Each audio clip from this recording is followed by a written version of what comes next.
ಇನ್ನು ಡಾಕ್ಟರ್ ಉಮೇಶ್ ಜಾಧವ್ ಅವರನ್ನ ಕಟ್ಟಿ ಹಾಕೋದಕ್ಕೆ ರಣತಂತ್ರ ಆರಂಭ ಆಗ್ತಾ ಇದೆ. ಕಲಬುರಗಿ ಲೋಕಸಭಾ ಕ್ಷೇತ್ರದಲ್ಲಿ 4 ಜಾಧವ್ ಈಗ ಕಣದಲ್ಲಿ ಕಾಣಿಸ್ಕೊಳ್ತಾ ಇದ್ದಾರೆ. ಹಾಗಾಗಿ ಉಮೇಶ್ ಜಾಧವ್ ಅವ್ರಿಗೂ ಕೂಡ ಒಂದು ರೀತಿಯಾದಂತಹ ಸ್ಟ್ರಾಟಜಿಗಳನ್ನ ಮಾಡ್ಕೊಳ್ತಾ ಇದೆ ಕಾಂಗ್ರೆಸ್. ಯಾಕಂದ್ರೆ ಅದೇ ರೀತಿಯಾಗಿ ನಾವು ಮಂಡ್ಯದಲ್ಲಿ ನೋಡಿದ್ವಿ, ಸುಮಲತಾ ಅನ್ನೋರು 3 ಜನ ಇನ್ನೂ ಎಕ್ಸ್ಟ್ರಾ ಇದ್ರು.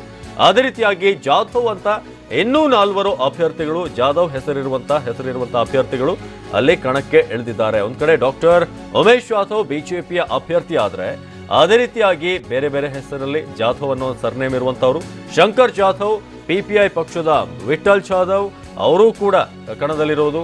ಪಕ್ಷೇತರ ಅಭ್ಯರ್ಥಿಯಾಗಿ ವಿಜಯ್ ಜಾಧವ್ ಅವರು ಕೂಡ ಸ್ಪರ್ಧೆ ಮಾಡ್ತಿರೋದ್ರಿಂದ ಜಾಧವ್ಗಳ ಸಂಖ್ಯೆ ಅಲ್ಲಿ ಹೆಚ್ಚಾಗಿದೆ. ಹಾಗಾಗಿ ಡಾಕ್ಟರ್ ಉಮೇಶ್ ಜಾಧವ್ ಅವರಿಗೆ ಎಷ್ಟು ಮಟ್ಟಿಗೆ ಇದು ಎಫೆಕ್ಟ್ ಆಗುತ್ತೆ, ಎಷ್ಟು ಮತಗಳನ್ನ ಅಲ್ಲಿ ಕಳ್ಕೊಳ್ಬೇಕಾಗತ್ತೆ, ಅದೆಲ್ಲವೂ ಕೂಡ ಇನ್ನಷ್ಟೇ ಗೊತ್ತಾಗಬೇಕಾದ್ರೆ ತೀವ್ರ ಕುತೂಹಲ ಮೂಡಿಸಿದೆ ಜಾಧವ್ ಅವರ ಸ್ಪರ್ಧೆ. ಇದರಿಂದ ಪ್ಲಸ್ ಆಗುತ್ತಾ ಅಥವಾ ಮೈನಸ್ ಆಗುತ್ತಾ ಇನ್ನು ಗೊತ್ತಾಗಬೇಕಾಗಿದೆ. ಆದ್ರೆ ಕಲಬುರಗಿಯಲ್ಲಿ ಡಾಕ್ಟರ್ ಉಮೇಶ್ ಜಾಧವ್ ಅವ್ರನ್ನ ಕಟ್ಟಿ ಹಾಕೋದಕ್ಕೆ ಈಗ ತಂತ್ರ ರೆಡಿ ಆಗಿರೋದು. ಇನ್ನೂ 3 ಜಾಧವ್ ಅಲ್ಲಿ ಉಮೇದುವಾರಿಕೆಯನ್ನು ಸಲ್ಲಿಸಿರೋದು. ಕಲಬುರಗಿಯಲ್ಲಿ ಗೋವಿಂದ ಜಾಧವ್ ನೀವೀಗ ನೋಡ್ತಾ ಇದ್ದೀರಿ, ಇವರು ಕೂಡ ಸದ್ಯಕ್ಕೆ ಕಣದಲ್ಲಿದ್ದಾರೆ. ಅದೇ ರೀತಿಯಾಗಿ ಇನ್ನೂ 2 ಜಾಧವ್ ಹೆಸರಿನಲ್ಲಿರುವಂಥವ್ರು ಅಲ್ಲಿ ಜಾಯ್ನ್ ಆಗಿರೋದು. ಹಾಗಾಗಿ ಜಾಧವ್ ಅನ್ನೋ ಹೆಸರಿನಲ್ಲಿ ಒಂದಷ್ಟು ಗೊಂದಲ ಉಂಟಾಗುವಂತಹ ಚಾನ್ಸಸ್ ಇದೆ. ಮಂಡ್ಯದಲ್ಲೂ ಕೂಡ ಇದೇ ರೀತಿಯಾಗಿ ಸುಮಲತಾ ಅವರ ಹೆಸರನ್ನ ಇನ್ನೂ 3 ಅಭ್ಯರ್ಥಿಗಳು ಅಲ್ಲಿ ಭಾಗವಹಿಸ್ತಾ ಇರೋದು. ಇದೇ ಸ್ಟ್ರಾಟಜಿಯನ್ನ ಕಲಬುರಗಿಯಲ್ಲೂ ಕೂಡ ಉಮೇಶ್ ಜಾಧವ್ ಅವರ ಕಣದಲ್ಲೂ ಕೂಡ ಇದೇ ಒಂದು ಸ್ಟ್ರಾಟಜಿಯನ್ನ ಪ್ಲೇ ಮಾಡಲಾಗ್ತಿದೆ ಅಂತ ಮೇಲ್ನೋಟಕ್ಕೆ ಈಗ ಗೊತ್ತಾಗ್ತಾ ಇರೋದು. ಹಾಗಾಗಿ ಮಲ್ಲಿಕಾರ್ಜುನ ಖರ್ಗೆ ಅವರಿಗೆ ಒಂದು ರೀತಿಯಾಗಿ ಪ್ರಬಲ ಪೈಪೋಟಿಯನ್ನು ಕೊಡೋದಕ್ಕೆ ಈಗ ಉಮೇಶ್ ಜಾಧವ್ ಮುಂದಾಗಿರೋದು.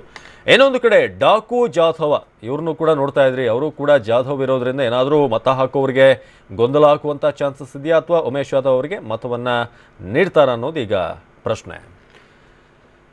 ಸಂಜಯ್ ಈ ಬಗ್ಗೆ ಹೆಚ್ಚಿನ ಮಾಹಿತಿಯನ್ನು ಕೊಡ್ತಾರೆ. ಸಂಜಯ್, ಇದೀಗ ಮಂಡ್ಯದಲ್ಲಿ ಸೇಮ್ ಗೇಮ್ ಪ್ಲಾನ್ ಅನ್ನ ನೋಡಿದ್ವಿ ನಾವು, ಸ್ಟ್ರಾಟಜಿ. ಈಗ ಕಲಬುರಗಿಯಲ್ಲೂ ಕೂಡ ಅದೇ ರಿಪೀಟ್ ಆಗ್ತಿದೆ.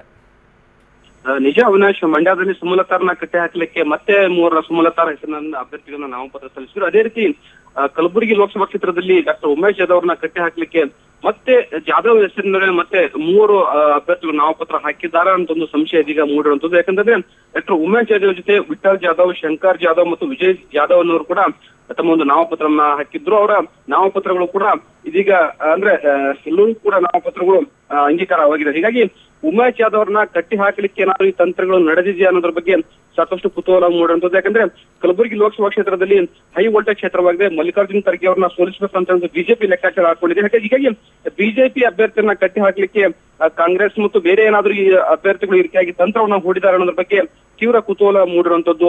ಆದ್ರೆ ಇನ್ನು ನಾಮಪತ್ರ ಹಿಂಪಡಲಿಕ್ಕೆ 8ನೇ ತಾರೀಕಿನವರೆಗೆ ಅವಕಾಶ ಇದೆ. ಹೀಗಾಗಿ ಯಾರಾದ್ರೂ ನಾಮಪತ್ರ ಹಿಂಪಡಿತಾರಾ ಅನ್ನೋದ್ರ ಬಗ್ಗೆ ಕೂಡ ಕುತೂಹಲ ಮೂಡಿರುವಂತದ್ದು. ಅವಿನಾಶ್, ಧನ್ಯವಾದ ಸಂಜಯ್.